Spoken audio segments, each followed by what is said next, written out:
మన తెలంగాణలో ఏడుపాయల వనదుర్గా భవానీ టెంపుల్ చాలా ఫేమస్ టెంపుల్. ఈ టెంపుల్ మెదక్ నుంచి 13 కిలోమీటర్స్ దూరంలో, హైదరాబాద్ నుంచి 92 కిలోమీటర్స్ దూరంలో ఉంటుంది. ఇక్కడ ఉన్న మంజీరా నది ఏడుపాయలుగా విడిపోయి మళ్ళీ ఇక్కడే కలిసి గోదావరి నదిలో కలిసిపోతుంది. అందుకే దీన్ని ఏడుపాయలు అని పిలుస్తారు.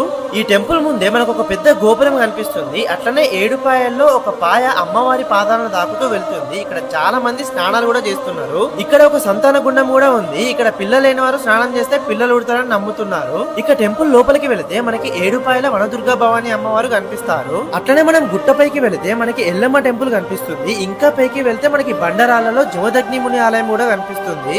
ఇక్కడికి వచ్చిన వాళ్ళు ఫస్ట్ అమ్మవారికి బోనం వండి తీసుకొచ్చి ఇక్కడ సమర్పించి దర్శనం చేసుకుంటారు. తర్వాత వాళ్ళు తెచ్చిన కోళ్ళని మేకల్ని కోసి ఇంకా వండుకొని తింటారు. ఇక్కడ ప్రతి సంవత్సరం చాలా పెద్ద జాతర చేస్తారు. అప్పుడు తెలంగాణలో ఉన్న చాలా మంది జనం ఇక్కడికి వస్తారు. ఈ టెంపుల్ దగ్గరే ఒక డ్యామ్ కూడా ఉంది. చాలా మంది ఇక్కడ కూడా స్నానాలు చేస్తున్నారు. మీరు ఈ ఏడుపాయల టెంపుల్ కి వచ్చారు.